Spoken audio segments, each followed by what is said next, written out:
Fala pessoal, começando mais um podcast Fala Sério. Hoje cheio de novidade, viu? Aqui com o nosso amigo Antônio Carlos. Prazer te receber, irmão. Gente, meu amigo. Seja bem-vindo. Valeu. Aqui a casa é sua, tá? Só informando para a galera, vamos falar sobre o direito, sobre cartório, sobre charuto, Coisas boas da vida. coisas boas da vida, um bom drink. Hoje nós estamos tomando um chá, né? Um chá, aproveitar e dar um brinde aqui.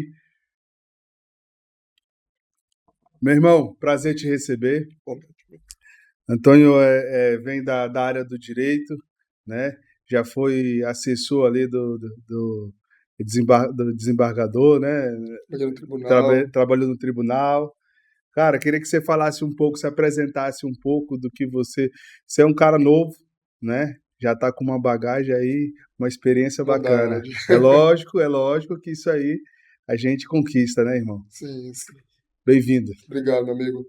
Bem, eu sou Antônio Carlos, eu sou formado em Direito, fiz uma OAB, segui todo esse trâmite. Tive a felicidade de trabalhar um bom tempo no Tribunal de Justiça do Estado, trabalhei no gabinete do desembargador Ricardo, local onde eu pude aprender um pouco dessa... Porque o direito, a gente pensa às vezes de uma forma muito estanque, um caminho muito reto, né? E existe a advocacia, existe a magistratura, existe promotor, defensor e cartório, a função que eu exerço hoje, notário e tabelião. Mas o bom de trabalhar no tribunal é que eu pude ver esse outro espaço da justiça. Geralmente, colegas da advocacia chamam do outro lado do balcão, quer entender essas demandas, ver as limitações de infraestrutura, porque realmente o judiciário é muito acessado, e entender também a importância desse poder, que é o judiciário, na satisfação de direitos, no zelar pelo andamento da sociedade, na solução de conflitos. Enfim, eu sou muito orgulhoso e muito satisfeito por ter passado por esse caminho. E, mais recentemente, quis desde novo, né, o concurso para atividade notária registral, posso exercer aqui no estado, aqui em Curionópolis, e aí vai continuando, né? E é bacana essa situação porque você hoje é proprietário do cartório na cidade de Curionópolis, né? E a gente sempre teve aquela visão de que o cartório vem da parte hereditária, vai passando de pai para filho, e não é mais assim. Fala um pouquinho para a gente como é que funciona hoje essa situação. Meu amigo, uma excelente pergunta. O pessoal às vezes fica assim, Rafa, até impressionado quando eu digo, olha, não era para ser assim, pelo menos desde a Constituição de 1988. Desde 88, a Constituição trouxe que a atividade que chama de notarial e registral, que são os cartórios, era para ser por concurso. Só que realmente os concursos eles começaram a ganhar tração, aderência, a partir de 2005, 2006, também em grande parte dos tribunais estaduais e do Conselho Nacional de Justiça. Então os concursos tornaram mais populares e aí eu pude fazer o concurso, depois de formado, fui aprovado no segundo concurso aqui do estado do Pará. Meu estado, sou do Pará, sou de Belém, amo o nosso estado, amo a diversidade do nosso estado, sou encantado com o nosso estado, para te falar a verdade. Gosto muito de Belém, gosto da região Tapajós, encantado, e sou muito feliz de morar aqui no sul-sudeste do Pará, família da minha mãe de Marabá. Então, assim, gosto muito de poder exercer a atividade que eu queria aqui no nosso estado, nesse local que eu considero cada vez mais especial. Pô, bacana. E na preparação, hoje, o que precisaria para você chegar a participar desses concursos hoje? Perfeito. O concurso de cartório ele tem algumas exigências que são genéricas. Por exemplo, tu não pode ter condenação criminal, mas hoje a mais específica e que também traz uma surpresa é que, como regra, nós devemos ser formados em direito. Então, como regra, a pessoa deve ter cursado a faculdade de direito, se formado nela. Não necessariamente precisa ter passado no exame da OAB, precisa se tornar advogado antes, muito embora seja muito bem-vindo, uma prévia experiência na advocacia, que assim é a mais tradicional das carreiras jurídicas, dá uma visão muito grande, e formado em direito, não havendo questões que desabonem, obrigações eleitorais em dia, obrigações militares em dia, a pessoa pode prestar o concurso para cartório, que está cada vez sendo um concurso mais e mais disputado e mais comum dentro das carreiras jurídicas. Quando você consegue uma aprovação, aí você tem o direito de escolher alguns lugares ou é específico o concurso para aquela cidade? Não. os concursos de cartório, como é que a regulação, a fiscalização dos cartórios cabe primariamente à Justiça Estadual. Então, por exemplo, quem fiscaliza os cartórios do Pará, quem organiza os concursos dos cartórios do Pará é o Tribunal de Justiça do Estado. Então, Rafa, a gente tem uma lista que cada vez que os cartórios vão vagando, por exemplo, aposentadoria do titular, morte do titular, ou a pessoa realmente às vezes mudou de cartório, fez concurso para outro estado, ou fez outra carreira, aí esse cartório fica vago. E não acontece mais o que era muito comum antigamente, que, então vai ficar com alguém que a pessoa deixou, ou com o filho dela. Não. Aí esse cartório imediatamente ele passa para a lista que a gente chama de vacância, que é um cartório que está vago, e aí ele vai compor uma lista do concurso. E aí, como é o concurso, Rafa? Aí é de acordo com a tua colocação, tu vais escolher os cartórios que estão vagos dentro daquele estado e de acordo com a tua colocação, tu vais podendo fazer a escolha de acordo com aqueles cartórios que estão vagos para a tua escolha. Por exemplo, existem 200 cartórios vagos. Se a pessoa passou em primeiro lugar, ela pode escolher quaisquer um daqueles 200. Tá. Quem ficou em segundo vai poder escolher 199 e assim por diante. Legal. É interessante a gente passar um pouco no sentido que eu acho que muita gente da população já teve a sensação de estar sempre na mão do cartório, no sentido de que, às vezes, de ser pressionado, às vezes de estar ali querendo um serviço e ele não está sendo bem prestado. E eu acredito que isso, com essa questão de o cartório nunca sair da família, acho que isso ocorria muito mais.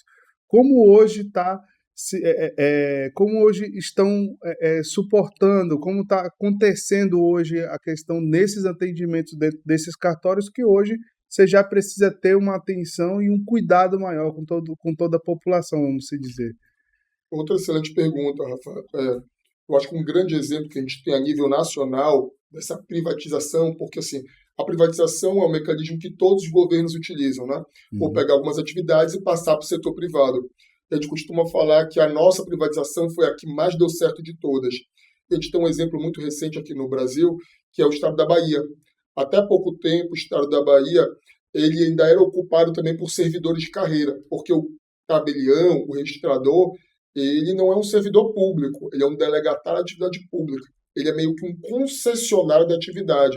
Por exemplo, hoje eu tenho a delegação dos serviços de notas e registros de Curionópolis. Então, eu posso exercer as atividades no município de Curionópolis e de acordo com o que a lei me permite fazer. Escrituras, registros e toda sorte de atos. E o que acontece? Também atrelado ao concurso, Rafa, esse concurso se tornou cada vez mais disputado e uma das coisas que coopera, que eu penso que cooperam para a melhoria das atividades, para que as pessoas estejam esclarecidas em seus direitos, é o perfil técnico. Hoje, é necessariamente uma pessoa formada em direito. Não que antes não houvesse. Havia, sim, colegas de antes da Constituição, colegas que continuaram a atividade familiar, que já eram muito bem formados, mas que hoje o perfil é hegemonicamente técnico. A pessoa tem que ser formada em direito e não raro, Rafa, para o nosso concurso, a colocação é muito importante. Então, tu vais encontrar, acredito, não tenha esse dado, mas uma das carreiras que mais tem mestres e doutores hoje e pós-graduados em atividade de cartórios. Por exemplo, eu, após a aprovação, consegui cursar meu mestrado, meu doutorado na Universidade Federal do Pará, e isso tudo contribui para que a gente tenha outro perfil técnico. E, de outro lado, Rafa, outra coisa que a privatização trouxe, essa ideia de um empreendedorismo da prestação de serviço público, é que hoje a gente tem, inclusive, certificações. A gente tem uma NBR inspirada em ISOs, que é para atendimento em cartório. Por exemplo, uma dos requisitos, atendimento em até 15 minutos de espera nas filas de cartório. Isso foi melhorando o serviço do cartório. Exato. Que você vai também vai vendo nos outros cartórios que já estão mais antigos, que você vai conseguindo ver também que isso foi pressionando os outros cartórios, né? Ou não tem isso? É como uma evolução de evolução atividade. Normal, né? E eu acho que, Rafa, tem coisas assim que estão para além de viés ideológicos. É que a concorrência é boa. Isso. Então, assim, a qualidade jurídica dissipada por diferentes colegas, a cobrança também, a atividade das corregedorias estaduais que estão cientes dessa finalidade de cartórios, que é um serviço público, tem que ser prestado de forma eficiente, célere, com respeito à legalidade, mas fazendo uma burocracia que a gente chama de positiva, correta, sem exageros, mas dentro dos direitos de cada um, isso daí vai fazendo com que todo mundo, os novos e os antigos, busquem cada vez mais se aprimorar. Por exemplo, quando eu cheguei aqui na região em 2020, eu era um titular, hoje eu sou outro. E eu espero que, se a gente conversar daqui a 5 anos, 10 anos, seja Há uma outro evolução e a natural atividade pelo continue evoluindo. serviço que você vai prestando. Exato. Interessante que o nosso estado, ele ainda está numa crescente, numa evolução de áreas principalmente, né? Talvez se a gente for para um estado maior, bora botar São Paulo, Sim, a questão territorial praticamente já está toda ocupada, né? Vamos se dizer, não está toda, mas assim, há uma diferença entre uma cidade nesse porte com o estado do Pará, que tem muitas áreas, que ainda tem muito. Como é que a gente consegue visualizar essa questão territorial, né? perfeito. Rafa, até uma questão assim, e lógico, não há como comparar, principalmente pelo ponto de vista econômico, né? Temos o estado de São Paulo, que é um dínamo econômico, tem uma realidade econômica privilegiada, uma fábrica de cérebros há décadas e dividida pelo Estado, né? Tem a USP, tem a Universidade de Excelência, né, de Campinas, entre outras, que faz com que tenha muitas cabeças que trabalham em diferentes áreas. Isso contribui para o maior resultado fundiário. E nós temos outras questões que são a realidade fundiária, o nosso estado é o segundo maior do país, mas eu acredito que, vamos lá, em termos de urbanização, de mais cidades, de aglomerados urbanos, eu acho que assim nós não somos tão grandes quanto o Amazonas, mas eu acredito que nenhum estado tem toda essa diversidade, todas essas diferentes zonas urbanas ocupadas como o estado do Pará. Então, a gente enfrenta desafios territoriais também, que, por exemplo, estados como São Paulo, Rio de Janeiro, o estado de Goiás, onde fica o Distrito Federal, não enfrentam. Nós temos muitas áreas ambientais que têm um efeito assim, Rafa. Por exemplo, a área aquela ambiental ela pode ser, algumas áreas são de propriedade da União, e ali vai se instalar, por exemplo, o município. Outras áreas são estaduais. Nós temos diferentes, além de áreas de proteção ambiental, temos as questões de áreas indígenas, áreas quilombolas, áreas de ribeirinho. Nós temos um estado que é recortado por rios, então nós temos a presença muito forte de terrenos de marinha, de áreas de ribeirinhos, enfim. Nós temos uma complexidade também fundiária que traz desafios. E isso, somado a uma realidade econômica que é significativamente ainda menos pujante que de muitos estados, que também é um estado que nós temos cada vez mais boas faculdades, mas que é uma realidade de décadas, isso coopera com um quadro fundiário ainda mais complexo nacional.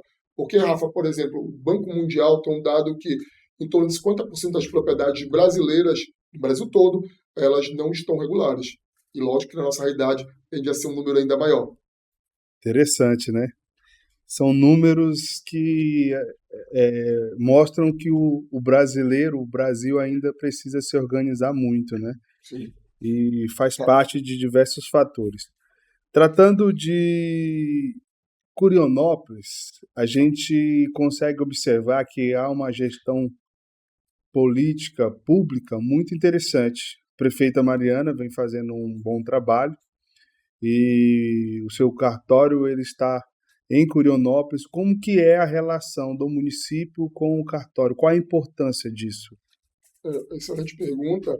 E o que traz? É porque fazer só um Que eu acho que breve. também entra na Sim, questão da regularização exatamente. fundiária, né? Só um breve apanhado. Curionópolis, como é uma cidade pequena, o cartório, que ocupa o cartório de Curionópolis, ele exerce todas as atividades, esse cartório.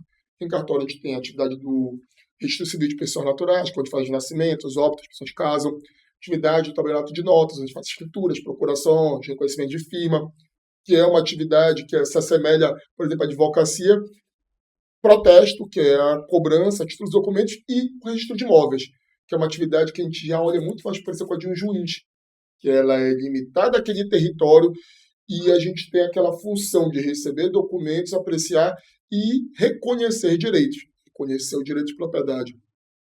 E é nessa atividade, o registro de imóveis, que a gente encontra uma política de muito sucesso e que a gente tem que reconhecer que realmente o município de Curionópolis está indo muito bem nesse sentido. Desde 2021, a gente tem um programa ambiciosíssimo de regularização fundiária, iniciado no mandato, primeiro no mandato da prefeita Mariana, que busca trazer a regularização fundiária. A regulação fundiária urbana hoje, chamada REURB, ela é operada em diversos municípios. Parauapebas tem um programa, Canaã tem um programa, Belém tem um programa.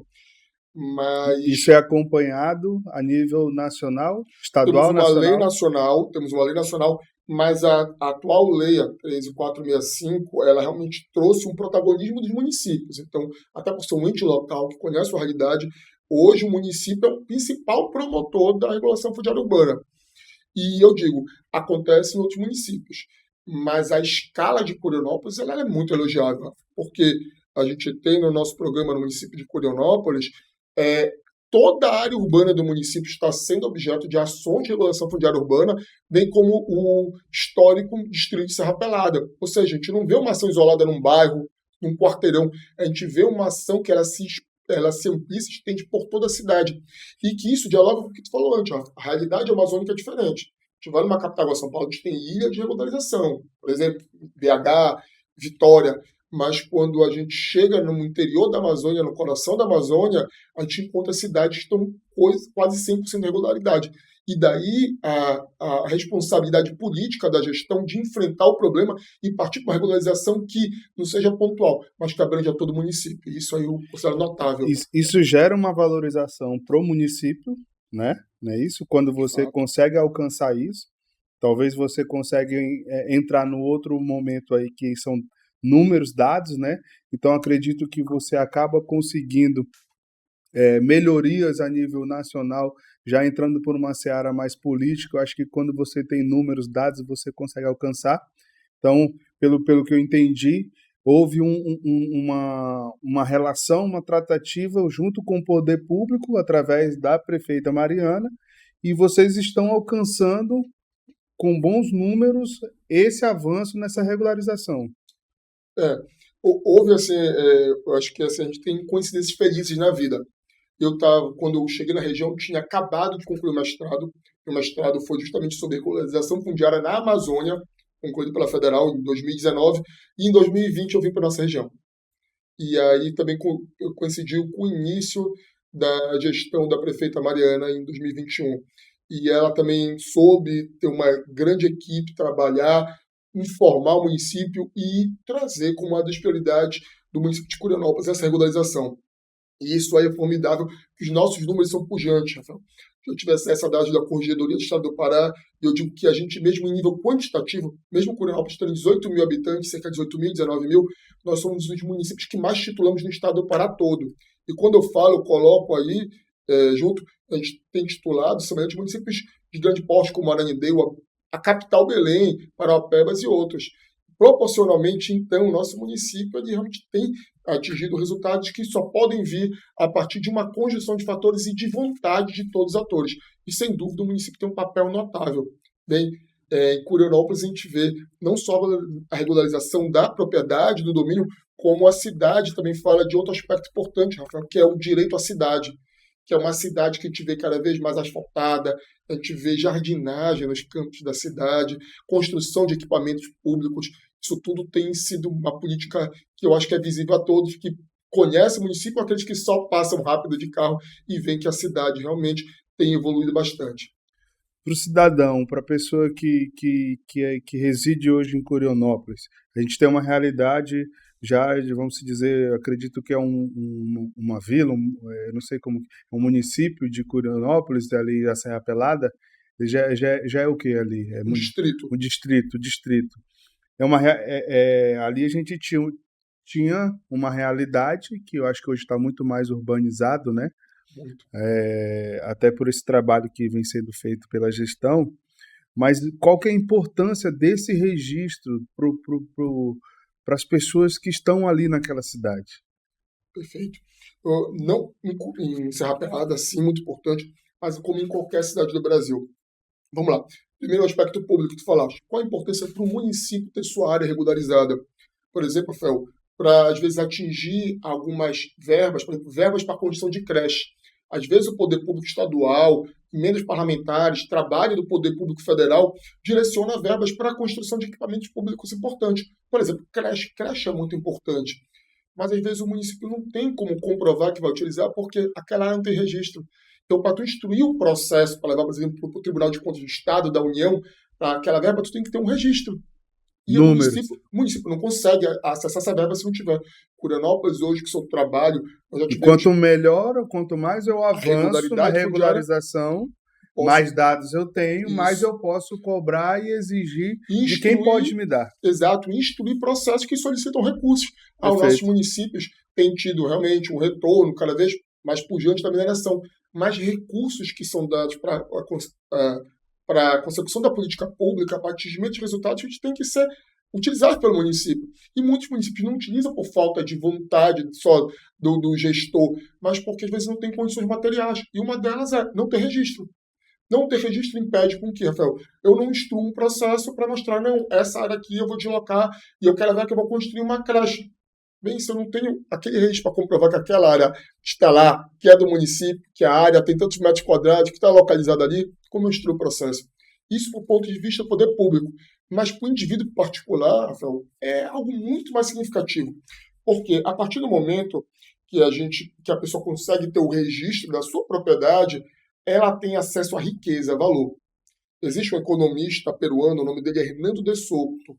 Ele tem um livro que ficou muito famoso, Mistério do Capital, e que basicamente ele fala de como a riqueza informal, que é, por exemplo, imóveis sem registro no mundo em desenvolvimento, é uma perda de riqueza, é uma perda de recursos importante. Porque dois aspectos aqui, para não estender tanto, Rafa.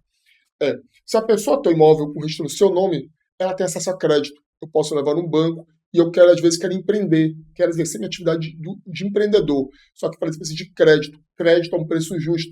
Para isso eu quero levar, vou levar minha casa em garantia, vou acessar a linha de crédito. Mas se eu não tenho registro, eu não tenho acesso à linha de crédito. Então, eu deixo de acessar o recurso, eu deixo de fomentar o empreendedorismo no meu município. Empreendedorismo é vida, empreendedorismo é recurso, empreendedorismo é emprego, empreendedorismo é ascensão social.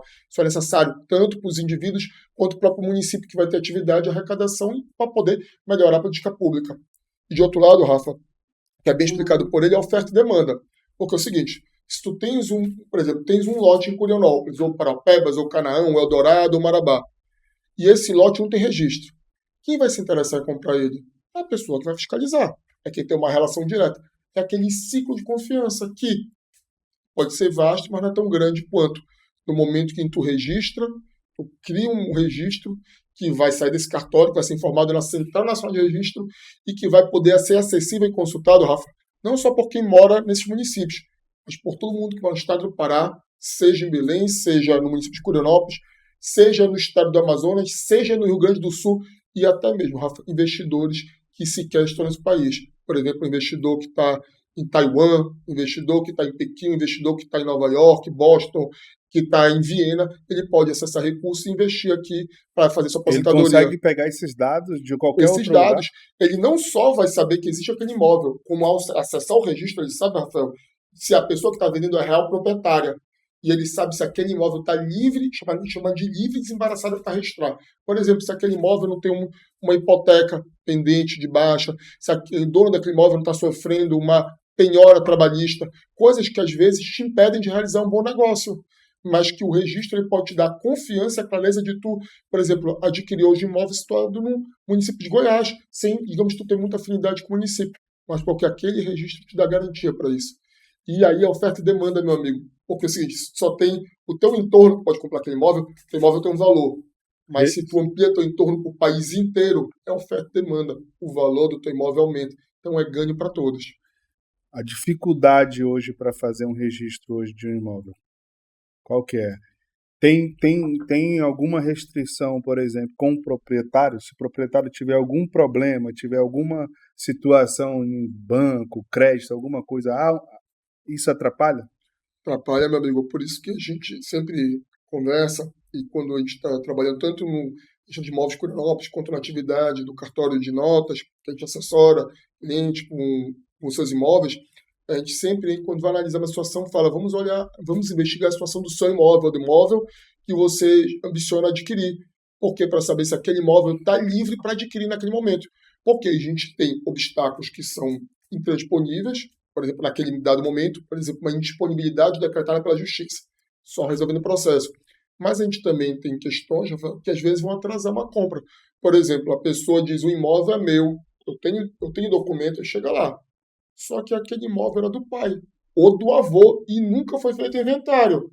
Dá para a pessoa adquirir aquele imóvel? Dá. Só que aí a gente tem que regularizar uma ou duas sucessões. E isso implica custo. E uma coisa muito importante, Rafael, é que não é que a gente possa dizer você pode ou não pode fazer o negócio, mas saber o quanto vai custar ou o tempo que demora a realização de um negócio. Essa informação, ela vale tanto quanto poder ou não. Porque se tu sabes que tu vai ter um custo de regularização, tu consegues calcular o melhor preço que tu vai pagar ou o preço que tu vai vender. E assim como tu também tu consegue estimar o tempo que tu vai levar para ter aquele imóvel em teu nome. Hoje, como é que o cartório hoje está se preparando na questão da informatização, né? Como ele está se preparando e como eu consigo informações para que eu não precise estar por aí vagando ou atrás de um advogado, atrás de pessoas que talvez vão acabar se aproveitando de uma falta de conhecimento. Hoje o cartório, o seu cartório principalmente, ele consegue assessorar pessoas ou eu só chego lá para fazer um serviço? Não, o nosso trabalho, e eu vou dividir em dois planos aqui, Rafael. Tanto o registro imobiliário, que eu sou registrador de imóveis, certo? Então, assim, o que a gente faz como registro? A gente disponibiliza nosso acervo. Eu, enquanto registrador, eu cuido para que meu cartório, aliás, a minha delegação, né, o cartório que eu exerço, minha função, ele esteja no que a gente tem de melhor em termos de tecnologia. Então, meu acervo hoje está acessível na Central Nacional de Registro. Se a pessoa estiver interessada por imóvel em Curionópolis, ou quiser saber se o imóvel está em nome de uma pessoa, ela pode fazer uma busca pela Central Nacional de Registros, o Operador Nacional de Registros, e lá vai ter as informações daquele imóvel. Vai poder tirar uma certidão, digamos. Ah, não quero ir em Curionópolis. Eu moro em Curionópolis, eu não quero ir no cartório. Eu posso fazer isso. Ah, eu moro em É, Palmas. é, é um, é É um, uma um, sa- central é um, nacional, é um site, é, um mantida site. pela Associação dos Registradores de Imóveis do Brasil, onde vai ter dados de todos os cartórios de imóveis do Brasil que Qual, estão disponibilizando qual, informação. qual que é o site? É o Operador Nacional de Registros, ONR. Depois dá pra colocar aí, né, Diego? ONR. ONR, e tu pode ter dados, por exemplo, cartão de Parapebas também. Ah, quero saber a situação do meu imóvel, quero saber a situação de imóvel que eu estou interessado. Vou achar informações lá. Canaã, Eldorado, Marabá, Belém, outros estados também. Goiânia, quero saber de imóveis no Mato Grosso do Sul, vou olhar, quero empreender. Então, hoje, isso te possibilita. Então, eu, enquanto registrador, eu disponibilizo a informação e, claro, sendo consultada, a pessoa marca um atendimento, eu vou explicar. E existe outro lado, que é o tabelião de notas, que é a parte das escrituras. E a parte do notário, do tabelião, Rafa, a gente tem dois modelos básicos de notariado no mundo, que é o pessoal falar, cartório é uma coisa do Brasil, mas jabuticaba. Só que não, a gente tem notariado no mundo todo. E o nosso modelo de notariado, inclusive, ele está sendo observado em países como a China, outros países de grandes economias pujantes, para que possa adotar. E o nosso é chamado modelo latino. Em resumo, tu tem dois modelos, o modelo anglo-saxão, que é o modelo da Inglaterra, o modelo de países colonizados pela Inglaterra, por exemplo, Austrália, Estados Unidos, que é aquela testemunha qualificada, aquela pessoa só reconhece a assinatura, tipo, é, faz cópia autenticada de documento. E a gente tem o notariado latino, que é o nosso modelo da Itália, modelo de Portugal, modelo até usado na Alemanha, que é o modelo em que a gente, além de testemunha qualificada, a gente está aqui para assessorar. Quando tu vai no cartório, que tu paga para fazer uma escritura, tu não está lá pagando para eu pegar todo documentinho bonito e fazer e te entregar. Se tu chegar de tudo pronto, ótimo. Mas o meu dia a dia não é assim.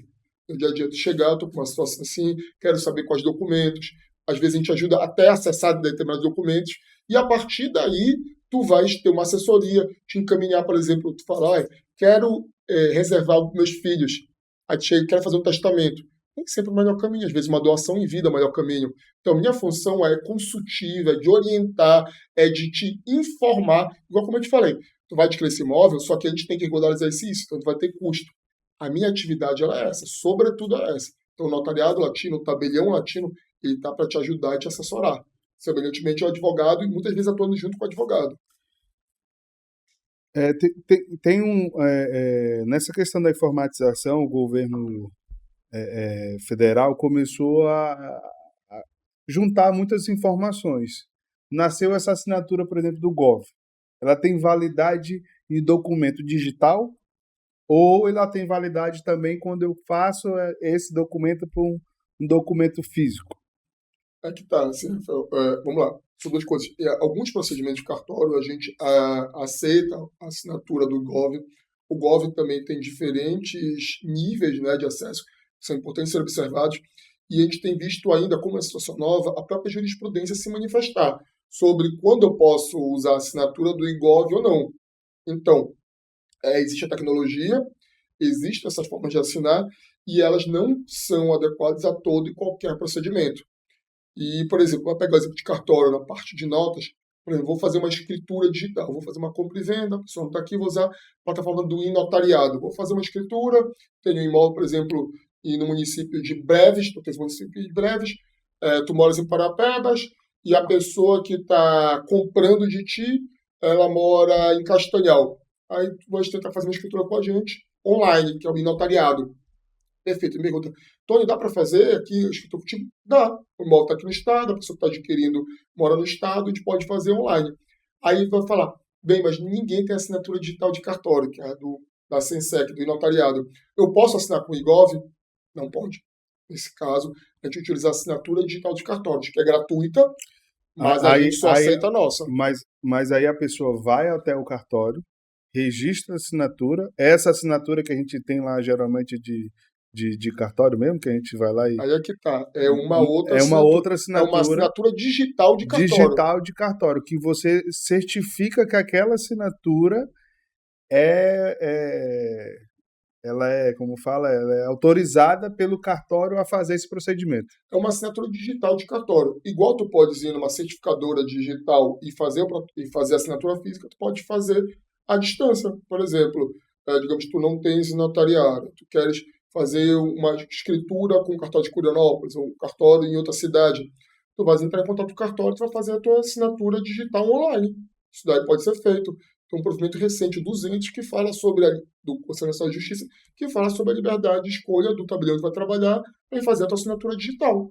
E aí tu vai ter com ela. E essa assinatura, digamos que tu faz essa assinatura com o cartório de Curionópolis, tu podes utilizar ela para fazer o procedimento num cartório do Rio, num cartório de Goiânia, num cartório do Rio Grande do Sul, num cartório de Roraima. Tu podes utilizar no Brasil todo. Ela tem um tempo de validade que é de 2 anos, mas ela é apta para utilizar em qualquer cartório. E ela também dispensa ao cartório. É legal tu falar de modernização, que é algo que assim que a gente tem sido cobrado, e essa gestão cada vez mais empreendedora, cada vez mais moderna de cartórios, tem buscado cada vez soluções digitais. Então a gente tem hoje assim, tu pode fazer uma escritura, pode fazer um ato sem sequer nunca pisar no cartório. Pode fazer a escritura no cartório online e fazer o protocolo dessa escritura no cartório de registro de imóveis competente, tudo online. Só com documentos virtuais, sem tendo que pisar nem no cartório de notas, nem no de imóveis e nem em qualquer outro. Tudo online. A gente tem essa. Aí é uma jabuticaba brasileira legal, que a gente tem pessoas que já atendeu, que estão morando em outros países, Canadá, Portugal, e falam, gente, isso aqui não existe aqui. E eu Sim, resolvi tudo que já te demorou uma vida, tudo aqui pelo celular, numa videoconferência. bacana. Irmão, é, saindo um pouco dessa seara profissional, né? Sim. Falando um pouquinho mais sério, nós estamos tomando um chazinho aqui, o chá já até acabou. Tem mais um pouquinho de chá aí? Mas é Dá claro, para meu dá amigo. para colocar um chazinho gelado aí pra Dá gente? sim, é claro. Abastece aí pra gente ver como é que.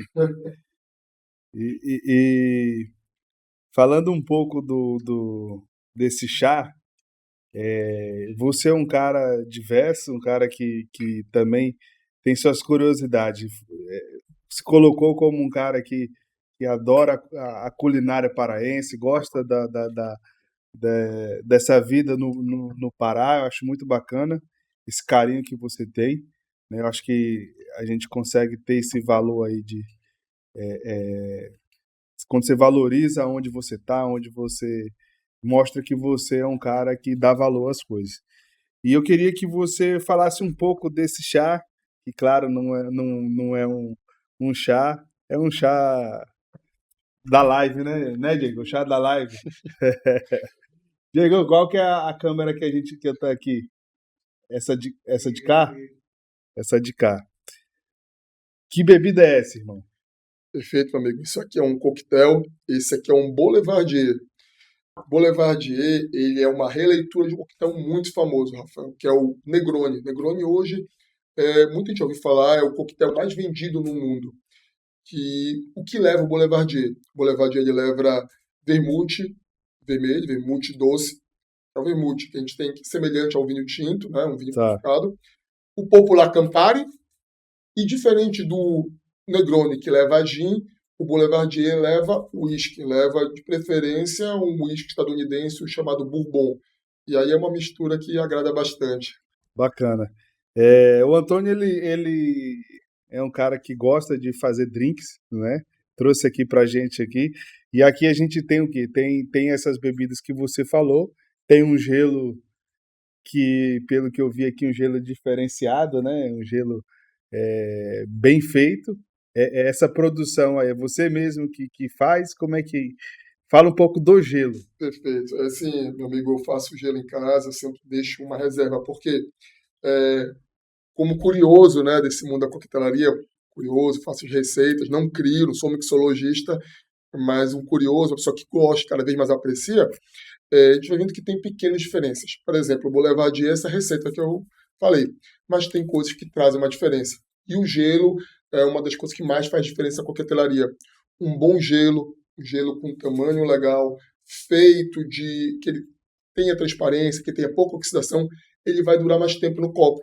Sobretudo no nosso querido clima amazônico tão quente, a gente tem um gelo que ele dilua devagar, ele não vai aguar o coquetel.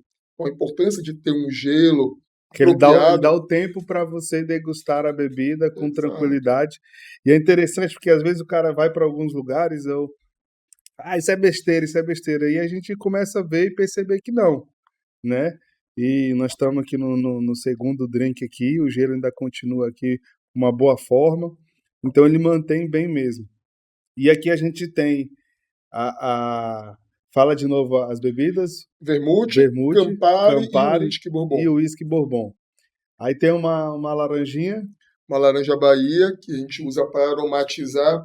E uma coisa que eu gosto de fazer, que tem um quarto ingrediente que não é obrigatório, que é uma angostura de laranja, que é uma mistura de ervas que geralmente a gente coloca em alguns drinks e que ele dá um aroma a mais. Então, quando eu faço meu boulevardier, eu busco sempre colocar a angostura, um gelo apropriado e trazer um pouquinho das notas da laranja Bahia. isso aqui é um drink que você costuma degustar, você gosta de bebida mesmo? Como que é a sua vida com relação ou é quando eu tô a gente via muito em filme, né, em novela, o cara chegava super estressado, aí pegava lá, botava um whiskyzinho e tal e tomava. É um momento de relaxar. Mas você usa a bebida, você gosta da bebida em que sentido? Bem, é um momento que é o desacelerar. Porque você já gosta de produzir, Sim, né? Então você tem isso. uma forma melhor de avaliar a bebida. É um artesanal, é algo que, assim, até nossa amizade, nossa conexão veio muito daí, né, Rafael? Que é o valorizar o tempo, é o apreciar a nota, é dar tempo para respirar, apreciar algo diferente. Então, assim, por exemplo, aqui não é nenhum drink muito complexo. A pessoa ela pode hoje fazer na sua casa e ela vai acertar fazer um boulevardier, mas ela exige um preparo, ela exige um tempo. Então, não é aquela coisa de, ai, estou estressado, vou chegar e vou fazer. Porque não é algo que é tão prático quanto colocar uma pedra de uísque, colocar uísque Tá. ou abrir uma cervejinha. Já E faz parte da terapia, faz parte da terapia, faz do parte do momento, ritual. do Do ritual. ritual. Quando você atinge esse nível, você começa a degustar o processo, né? Exato. A saber a nota, a ver a diferença, como tu falou. O gelo maior ele faz diferença, a bebida não fica aguada, ela se mantém uma temperatura adequada. Por que laranja Bahia? Que os aromas dela trazem algo a mais na bebida. O Boulevardier é bom, mas quando ele tem uma angostura, ele vai trazer algumas notas também diferenciadas que vão fazer com que a bebida ela evolua. Então essas coisas assim, ela tem muito mais a ver com o ritual, com o momento, com aquele parar, dar uma desacelerada, ficar bem e apreciar, deixar o tempo passar devagar e que também esse drink especial tem muito a ver com outro hábito que a gente tem cada vez mais gostado, né, Rafa? Bacana. E eu vi que você trouxe aqui um livro aqui. Qual que você queria mostrar? Isso aí Bem, eu trouxe dois livros, esse desse, nosso hábito aqui, que é desse, esse é das é, bebidas. é o da Botica ao Boteco, da Nelly Pereira, que é jornalista, trabalha com coquetelaria, pesquisadora brasileira. É um livrinho muito legal sobre coquetelaria, fala das nossas raízes, fala de coquetéis. É um livro bastante interessante, falando até dessa cultura das garrafadas antigas, né? Como algumas Aham. delas evoluem para bebidas hoje consumidas. Por exemplo, o Campari, o popular Campari. Mostra um pouquinho. Qualquer pessoa hoje consegue acessar. Ele é um Qualquer livro pessoa, fácil. fácil. Ele vai mostrar o quê? Que alguns drinks. Ele Como é vai que? trazer, ele vai falar da história das bebidas, por exemplo, a angostura que eu falei há pouco. Ele conta a história da angostura, que foi descoberto, que foi um método de uma cidade ainda, esse coloca aqui, eu acho que pô, Tem a coloca alguns cervejinha séculos. aí. Tem fala A de cerveja. cervejinha, forma secundária, não traz a origem de cerveja, não trabalha história de cerveja, É. mas fala da angostura, da origem dela, como foi feito por um médico alemão na Venezuela, como é que ele conseguiu conceber essa mistura, fala de receita, traz receitas de coquetéis que a gente gosta, por exemplo, do Negroni, traz as medidas dela, dicas, algumas dicas que fazem a diferença, sabe? Esse O, pulo do o, gato, da o, laranja, da Ah, angostura, tá. Você traz vai algumas aprendendo, diferenças. vai aprendendo com como melhorar aqui É, a sua. não tem só, por exemplo, coquetéis nacionais. Fala de misturas nacionais, de utilizar produtos, mas também fala de coquetelaria clássica, que é aquela que a gente tem consumido mais. Para quem vai assistir a Copa do Mundo aqui, quando tiver já nervoso já, qual que você indica aqui? Qual drink que você indica? É o Boulevardier Ah, que você vai indicar? aí depende muito. Então, vamos lá. Eu acho que o nosso paladar brasileiro ele é muito do cítrico, né? Do chamado da família sour, que é o azedinho, o limão, a gente pode fazer um limão Tahiti, um limão siciliano, e o doce. Eu acho que é muito o nosso paladar. Então, caipirinha clássico, né? Caipirinha. Coisas que tem a ver com o nosso clima. Tem o mojito, né? Que é um drink mais de cima, mais do Caribe. E assim, eu acho que também está muito em voga o Fitzgerald, que é outro drink que é muito bom, leva limão siciliano, leva gin, é muito herbal, Só de limão siciliano aí, amarelão aí, já tá no pega ritmo de também, Copa. exato, já tá amarelo Já conforme tá a cor, já amarelão. é bonito, exatamente. Só que o Boulevardier, voltando, ele tem muito a ver com esse outro hábito que a gente tem gostado cada vez mais, que é a charutaria.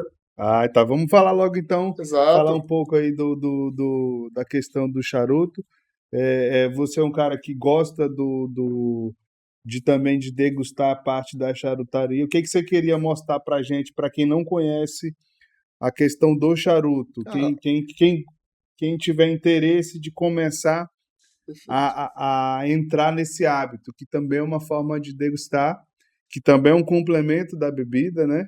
Isso. E eu acho que é uma coisa bem clássica. E fala um pouco mais pra gente disso, que Legal. você quiser mostrar logo alguma coisa Ah, do. vou fazer aqui só essa primeira introdução, né? E é legal falar do charuto até contigo, porque tu, muito mais do que eu, um cara que vem do esporte, né? Mas eu, assim, dentro da minha vida, eu sempre fui uma pessoa muito próxima aos esportes. Então, assim, meu careta, muito avesso a. Nunca fumei cigarro pelo esporte, por ter muita rinite alérgica. Então, é assim, até estranho a pessoa que, no conhece a vida toda, vê algo que não deixa de ser o fumo, sim? Tu falou do cigarro, tu correlacionou o cigarro com o charuto. Existe uma grande diferença do charuto com o Absoluta, cigarro. Às vezes a absoluta. pessoa pensa que é tudo a mesma coisa porque você está fumando, né? Exato, Fala um pouco do que é o cigarro, né? Das propriedades do cigarro e da onde nasce o charuto, de como vem o charuto, só para as exato. pessoas entenderem um pouco mais de como é que é isso. Perfeito. É para mostrar. Uma pessoa que nunca foi de cigarro, e eu me interessei já pelo charuto. Tem pessoas que utilizam charuto até para alguns abrir mão do vício do Eu também nunca cigarro, tive hábito é, pelo cigarro. mas utilizam a charutaria até para abrir mão do hábito de cigarro. Assim, inicialmente, falando de modo bem passando, o cigarro ele é um produto industrial. O cigarro ele é um produto que ele leva inúmeras substâncias, entre elas até a pólvora. Pólvora, o cigarro leva muita pólvora. Para se manter aceso, para Que é, se manter aceso. exato. E uma diferença que a gente que é da charutaria, pelo menos a gente que está iniciando, os mais experientes sabem, é que o charuto ele pode apagar. Acontece. O charuto apaga e não é algo do outro mundo. Por quê? O charuto é um produto natural. Esse aqui é um charuto que ele tem um tempo para ser fumado. Não é algo também como cigarro que você Exato. acende um atrás do outro, tem um outro tipo de fumo, né? Perfeito. Então, esse aqui é qual charuto? Esse aqui. Esse é um Alec Bradley, é uma marca também estadunidense, que utiliza blend de diferentes países, são misturas de tabaco de diferentes países, Nicarágua, Honduras. O charuto é dividido, né, em três partes, né, a capa, a tripa, o miolo, e aí ele utiliza essa diferente confecção de tabacos, às vezes tabacos de Brasil. O Brasil tem uma tabacaria também muito boa. E o charuto, ele vem de qual... ele é ele é cultivado como? Como que ele é cultivado? Perfeito. O charuto ele vem do tabaco, né? Primeiramente ele vem do tabaco, ele utiliza É algumas uma cepas, é folha. uma folha, a folha do tabaco, ele é dividido em alguns terços, né? A folha do tabaco para diferentes partes, porque o charuto ele tem essa composição diferente da capa, o miolo, a tripa. Então, a depender do blend, a depender da complexidade, porque nem todo charuto é igual. Diferente de cigarro que ele varia de marca para marca, em uma mesma marca o charuto vai mudar de bitola, pode ser um robusto, pode ser um touro, pode ser um charuto de grande tamanho, de um charuto mais grosso, um charuto mais fino, e também vai variar a potência.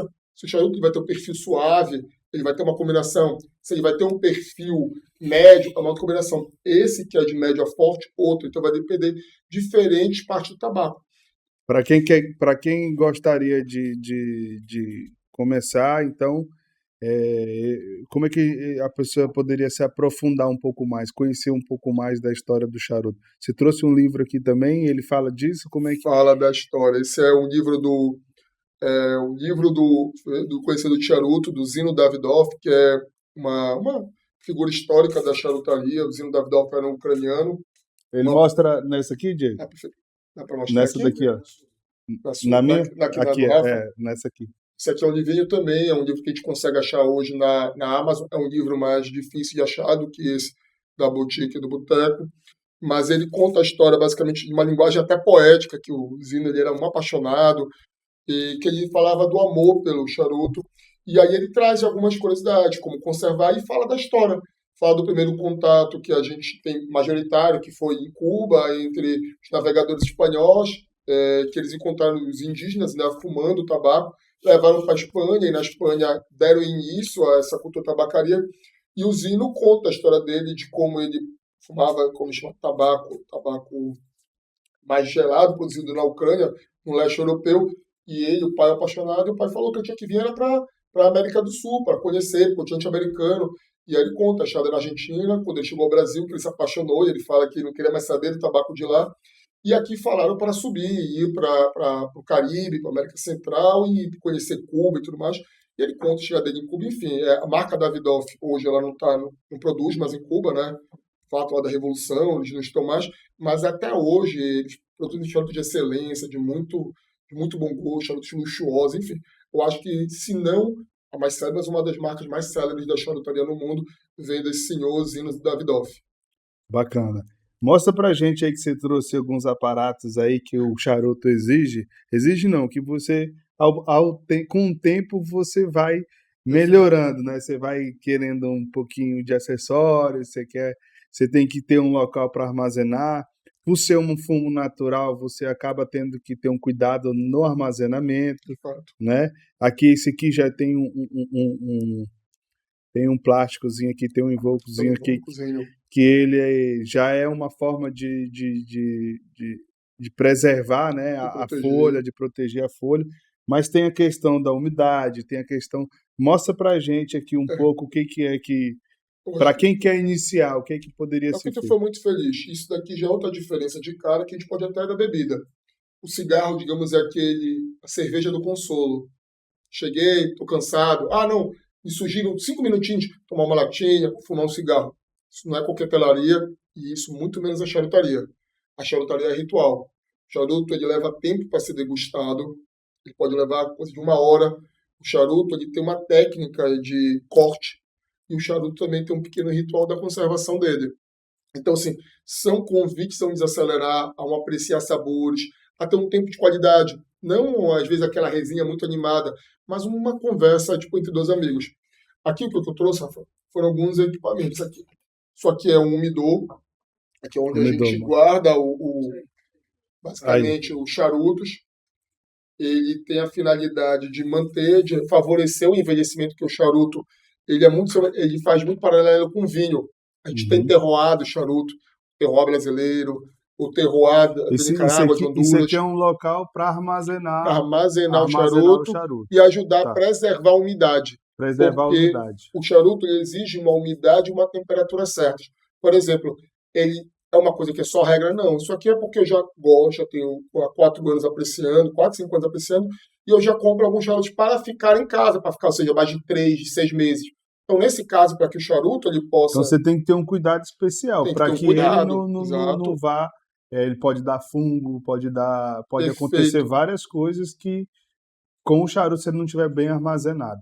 Para preservar as propriedades dele ou fazer até evoluir, bem como evitar fungos, a gente tem que controlar a temperatura, que no nosso caso é muito alta, e a umidade, que é muito alta. Aqui, Então, aqui, aqui tem um relógio, que aqui ele tá dá a temperatura.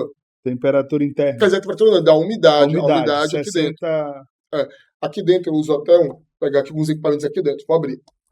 Aqui é uma boveda, que é um acessório que a gente compra para poder controlar a temperatura entre 72 de umidade, tem boveda de 75, boveda Boveda, de...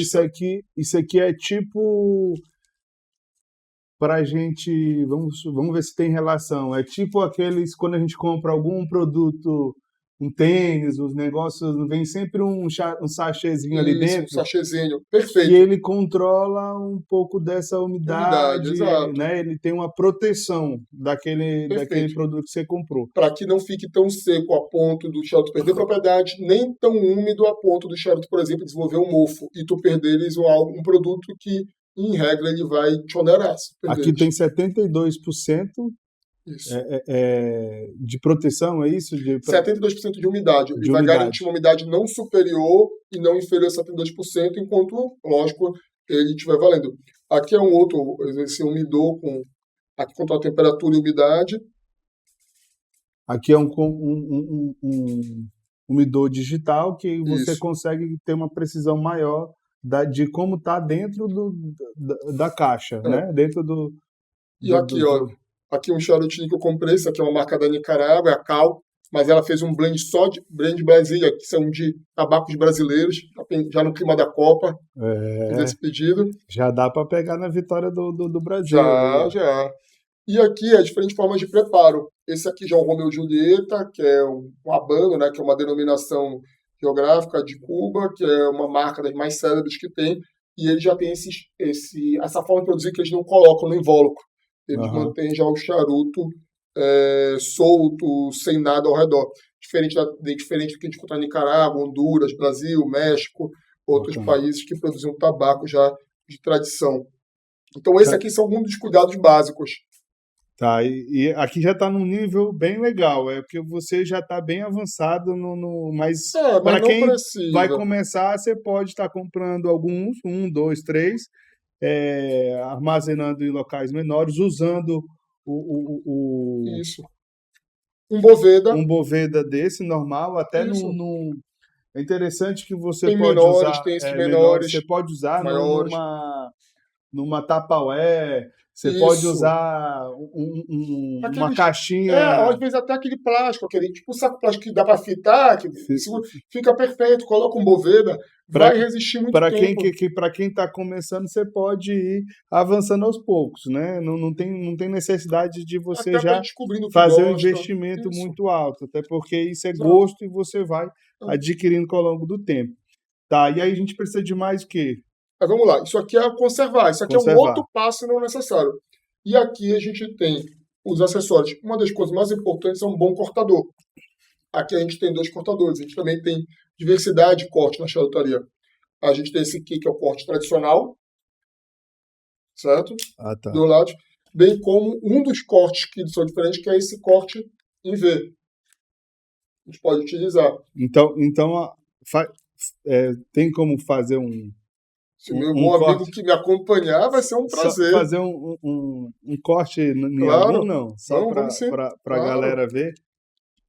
Ah, o que se recomenda? A experiência da charutaria é uma experiência Tá so- pegando aí, Diego? somente de fumar ou passar um tempo. É uma experiência de sabores. Então, você recomenda quando você abrir um charuto, sentir os aromas, ver o que tem nele, as propriedades para identificar, as notas, por exemplo, você vai ter uma nota de nós, uma nota a madeira, por exemplo, envelhecendo o cedro espanhol, que é uma madeira muito boa para envelhecer, se a gente vai sentir essas propriedades dentro do charuto, a gente vai buscar fazer o corte aqui na cabeça do charuto, não tão abaixo, né? A gente tem uma linha, que é o fechamento o dele. fechamento, porque isso aqui charuto é feito manualmente.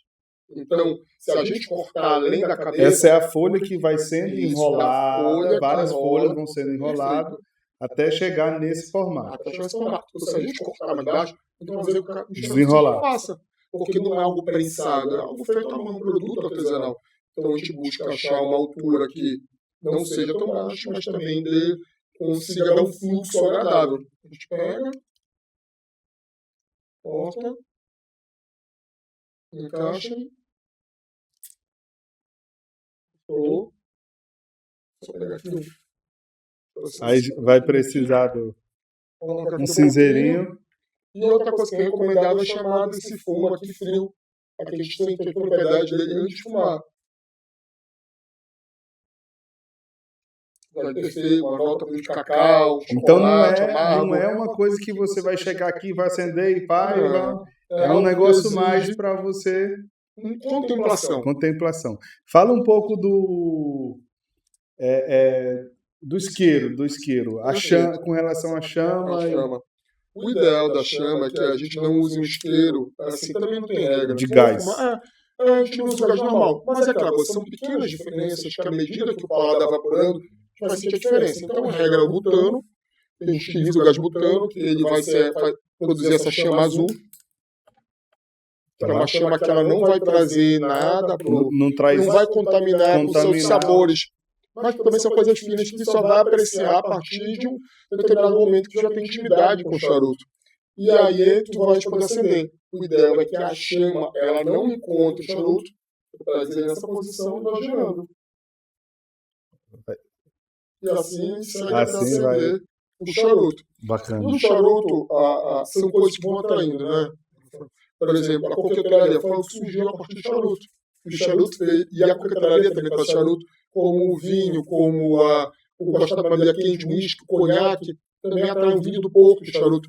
A harmonização, porque o charuto é uma experiência sensorial, é paladar, é gustativo. Então, a boa coquetelaria, a boa charutaria, são coisas que andam juntas. Bacana, um hábito complementa o outro. Então dá para... Quanto custa uma média? Eu sei que tem vários preços, né? Mas para quem está querendo um fumo bacana, que quer começar e não queria gastar, quer começar, qual é a média de valor para o cara? Perfeito. O que eu sugiro é a pessoa não inventar, buscar marcas nacionais de perfil suave. É igual, por exemplo, não é igual, porque assim, a gente vai gostar, por exemplo, às vezes a pessoa começa a tomar vinho suave, uma vez que toma o seco, nunca mais regressa pro suave, como acontece muito. Então, assim, não é porque eu começo no charuto suave, depois que eu gostar de perfis fortes, eu não vou gostar mais de perfis suaves. Isso é bem diferente na charutaria, porque as experiências, às vezes, eu vou preferir um suave, vou preferir um mais forte. Mas, iniciar, se recomenda que por um perfil suave. E marcas nacionais, que a gente consegue encontrar bons charutos a preços que a gente vai encontrar em torno de 30 a 60 reais nas marcas de entrada. E a gente tem hoje opções ótimas, como a Dona Flor, a Dian da Bahia, a charutaria baiana é muito boa. Então são charutos muito bons, com perfis muito bons, e que vão dar uma ótima entrega. A Mata Fina, a gente vai pegar um charuto Mata Fina da Dona Flor, é ótimo para iniciar. Bacana. E a média de valores? O valor, por exemplo, a internet vai encontrar entre 40, entre uma boa promoção em torno de 30 reais, 60, 70 reais. E aí você vai evoluindo. Irmão, foi bacana toda essa apresentação. Eu queria dar um brinde com você sobre o nosso chá, que é o nosso Boulevardier, saber um pouco da questão da charutaria também. Mas eu queria te fazer mais algumas perguntas para a gente finalizar. Posso dar uma dica aqui da charutaria? Pode. Alguém que me ajudou muito, que foi um advogado, o nome é Walter Sais, ele tem uma masterclass no YouTube, que ela é dividida em mais de 30 aulas que ele dá do introdução ao avançado charuto. É tudo gratuito para deixar.